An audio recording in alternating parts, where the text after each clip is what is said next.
Alright guys, this is me coming to you from the future of the video you're watching in the future. So, anyway, this is after the video's filmed. I realized when I was editing that I had no intro to this video. I don't know if something happened where the video got deleted or it didn't get recorded, one way or another. There is no first part to the video where I talk about what we're doing. So that's what we're doing right now.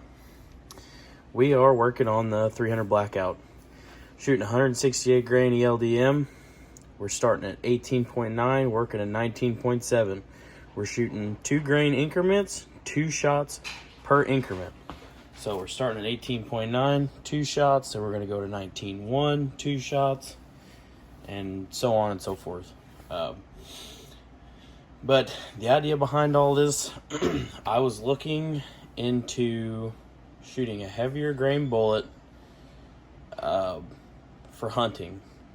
Something that I could shoot that would retain good energy for knockdown power, but at the same time still expand.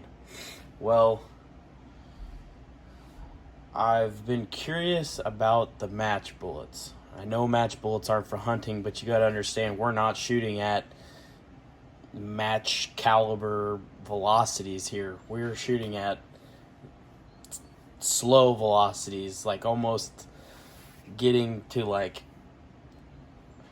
1500, 1400, 1300, 1200, way down there.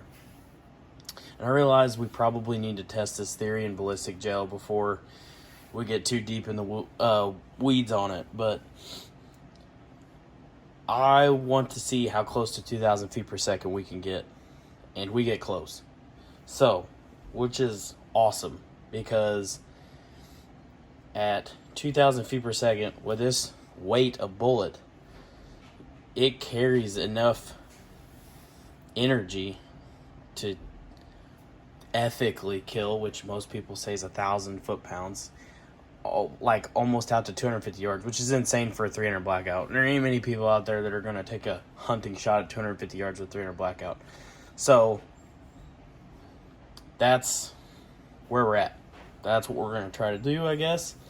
I've taken a few whitetail with this cartridge with the 125 grain nozzler ballistic tip.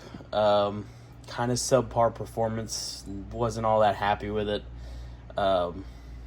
So we're kind of moving in one direction here. I have looked at the Maker X bullets, obviously because they're pedaled and they'll expand at way low velocities with no issues. So I could do this, but at the same time, I'm worried about accuracy, because there's this stigma per se around hunting velocities, I want to say, and the accuracy of copper bullets. I don't know. I've found to have a couple issues with my 25 GPC and the 100 grain TTSX. Just 1 minute it'll shoot itty bitty groups, and another minute it'll shoot like, I don't know, an inch or maybe a little over an inch. So I don't know. I just, after watching a couple other YouTubers and just seeing some accuracy issues there, like I said, it's usually around, I want to say, hunting velocities, where you're like 2,800 and under, And obviously I know that the guys shooting like ELR and stuff are shooting copper solids, but they're also shooting like, crazy fast twists and like heavy bullets and like high velocity stuff. So I don't know. Anyway, this is where we're at. This is what we're trying, and hopefully you stay along with me for the journey here. Thanks. Let's get to loading. Frankfurt Arsenal.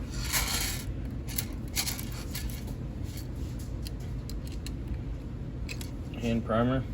This thing's awesome. Love it. recommend it.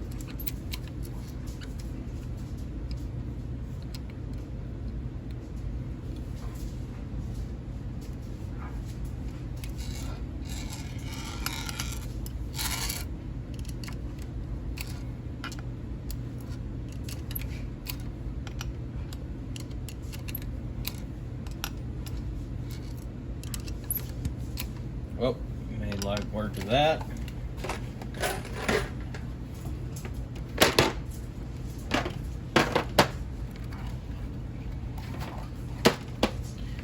Maybe we should change the name to How Not to Be a Dumbass While Reloading.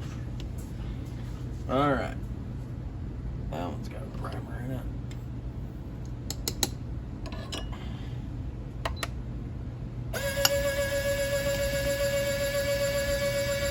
Now I need to reset this die.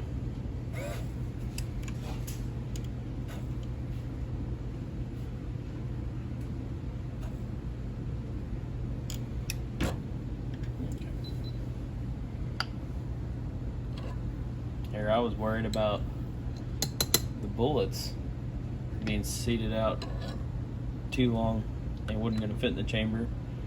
Should have apparently been worried about the cases fitting in the chamber. Have to fix that issue. What else is new?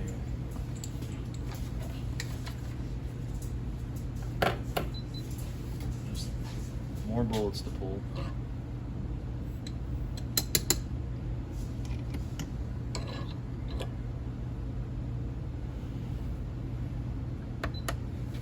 I'm doing 2 of each charge weight just to verify velocity.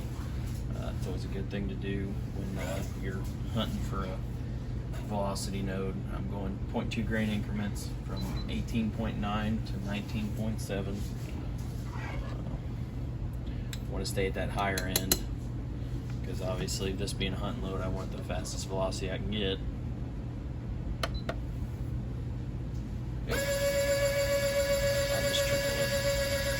Supposed to be 19.3. Again, gotta pay attention.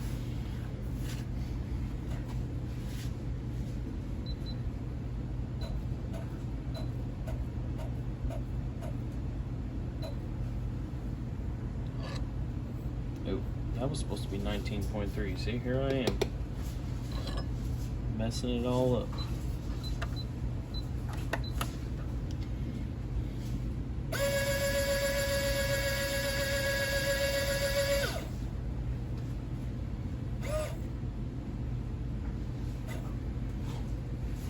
Alright, I'll see you guys over at the press. Alright. Try this again, huh? Let's see where we're at with our measurement. Need to go down.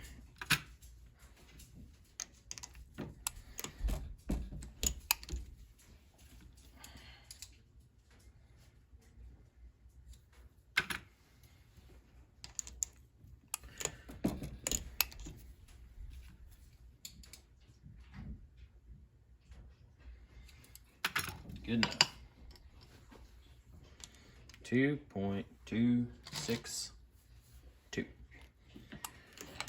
I do like to hunt with mag pull mag out of this setup, so these should fit. Maybe we'll give them a test fit here in a hot second.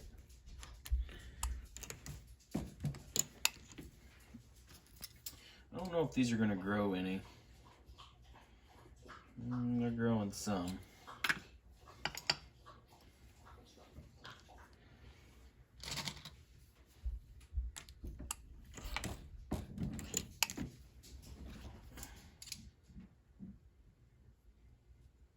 Yeah, they're growing a little bit.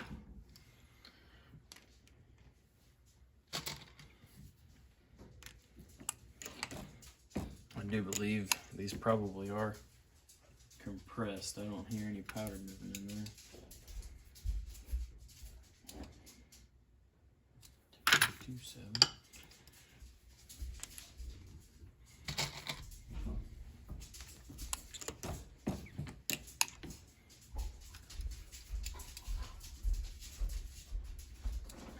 Some of them go in easy and some of them don't. Probably to do with the ball powder not being settled down in there, which we could settle these, but I don't know if it's all that big of a deal.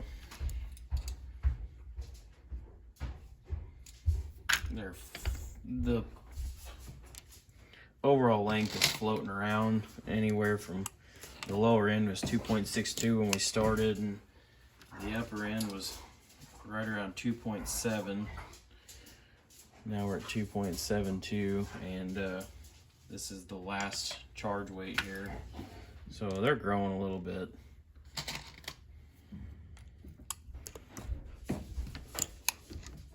And you can always kind of tell if it's getting a little compressed. And get that little ring around there.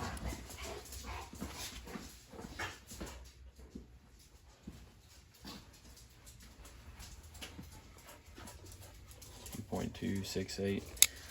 Let's take this longest one and see if it'll fit in our magpul mag.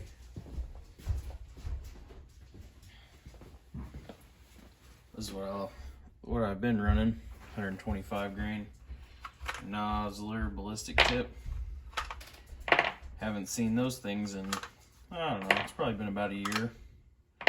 So what I got here is all I got.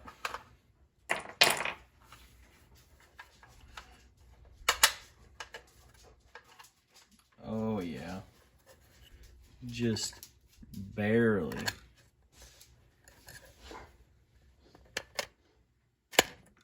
Just barely. So I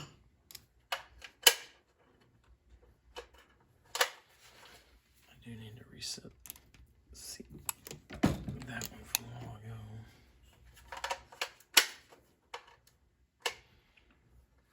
That one hits a little bit. All right, well, that's about it. We're gonna hit the range and see what happens.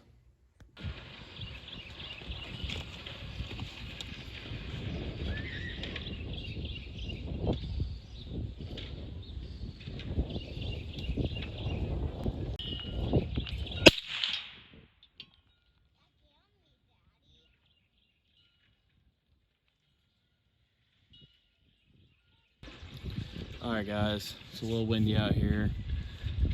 Shooting 168 grain eldm out of the 300 blackout. Already shot a test shot. It's nowhere on paper, so I'm gonna try my best to try to get it on there somewheres. See how they do. I mean, this is mostly for velocity node testing anyway, as opposed to accuracy, but it's always good to see where it's hitting on paper. So let's give it a shot.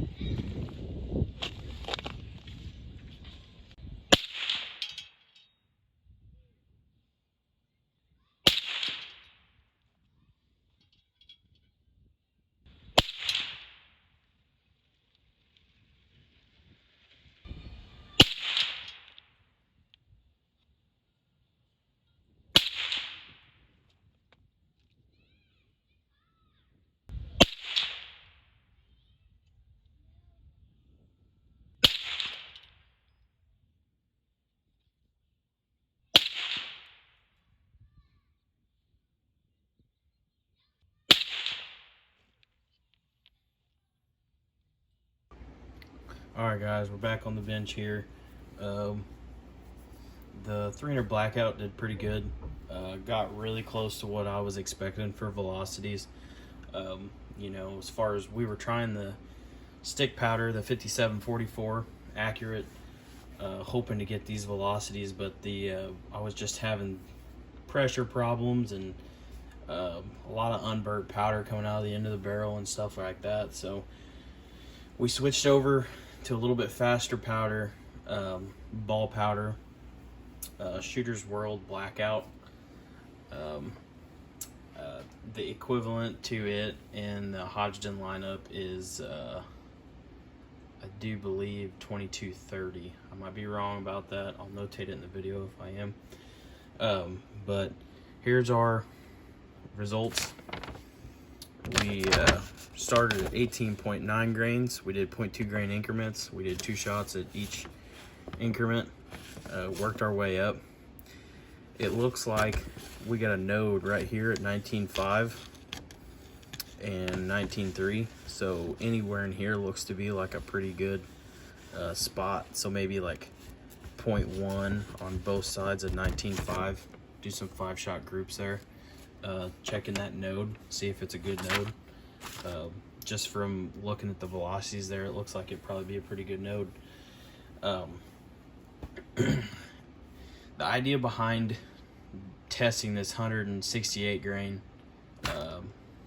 eldm was to see how good it would be for hunting. I know it's a match bullet, I know what everybody says, but we are not shooting this at a crazy fast velocity. You know, I was hoping that maybe, and we might have to do some ballistic testing on this, that maybe with it being a match bullet and having a thinner jacket, it might crumple a little bit and have a good amount of energy on target, you know, out to 100, 150, I mean, possibly 200 yards. I mean, with these velocities, it carries a decent amount of energy for that heavy a bullet. You know, we had them seated out there pretty long. They were at mag length, 2 point. My notes, I don't have it, but it was close to mag length. Like, it was like really close to 2.28, you know, 2.27, somewhere in there. Like, the polymer tips were rubbing on the Magpul mag. So I'm really happy with these results. But like I said, in the end, is it gonna be better than the 125 grain? It's gonna have way more energy on target, but is it gonna have enough to open that bullet up? That's the thing. You know, probably gonna have to do some ballistic gel testing on that just to verify. But even if it doesn't, whatever it hits, it's gonna punch right through it. I mean, no problem. So what sparked all this was an issue I had a couple of years ago. I shot a 7-point buck, and the shot went through one side of the rib cage, through the heart, out the other side, deflected off the outside rib, and went into the deer's leg. And this deer had run 300, 350 yards before it finally bled out and died. And it took me a good while to find the exit hole. I mean, it was a good hit. It was a really good hit. You know, the deer was only like at 50 yards, but it didn't open up. You know, it didn't produce the damage that I would have thought it would have produced at 2,200 feet per second with a 125 grain ballistic tip bullet. You know, Nosler ballistic tip, they're great for hunting. They're, you know, known for opening up, but maybe the velocity's not there to really push it open. You know, and looking, you know, a lot of people go to the 110 grain copper bullets, you know, like Barnes and like the Maker Rex. You know, the Maker Rexes look real good because they cut them petals and they just open up. But this was just a crazy idea in my head that I thought I might try, but it wasn't gonna be feasible unless I could hit these velocities. You know, being really close to 2,000 feet per second was where I wanted to be at with this, because it puts that 1,000 foot-pound energy, you know, staple that everybody says you need to take game with. It puts it, I think it's right at like I think it's like out to 250 yards. You can have that, you can retain that 1,000 foot-pounds of energy, you know, with 2,000 feet per second, I think. So being, you know, around 1,900 to be a little less, but that's, I don't know. I'm just rambling now. Let's get on to the brass. So we started here. Here's our starting charges. You know, they were just a, I mean, they're a little flat, cratered, but I mean, they're still rounded at the edge, you know, at the edge of the brass and the primer, so not too bad. Started getting pretty hot, started cratering a little bit more, and here's the last shot over here. You know, it pretty good amount of primer flow back into that firing pin hole. So I really couldn't believe, so this gun is sighted in, and I shot the first shot. Of course, I didn't have the camera set up, you know, just fails on my part. Shot the first shot, didn't even land on paper. You know, we're shooting at 88 yards. So looking, can't find it. Looked at the spotting scope, couldn't find it. So that was when I turned the camera on and decided that we were going to aim towards the middle of the paper. Actually, there's a on those birchwood targets, birchwood Casey targets, I think. At the square around the circle in the middle of the target, there's a little red dot at each corner of that square. I was aiming at that right corner, and the shots were shooting like 5 inches high and a little to the left. So when I was aiming at that right hand top target, I was just completely missing the whole piece of paper. You know, I figured I would have been on paper, being only 200 feet slower than what the gun's sighted in for. But them bullets must just fly a little bit different or whatever, but they were just way out in left field compared to where it's sighted in at now. But we got it on paper.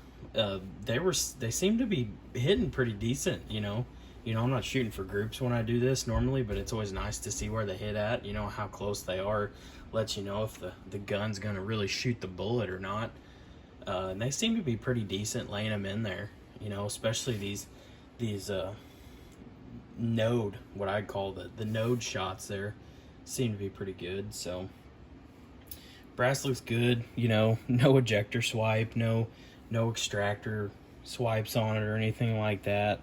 It's dirty, of course, because I'm shooting it suppressed, but I mean, all in all, good outing. Got the results we were looking for. Just pretty pumped. So the final video we'll do on this will probably be accuracy testing around that 19.5 and just checking it out. So until then, I'll catch you guys on the next one.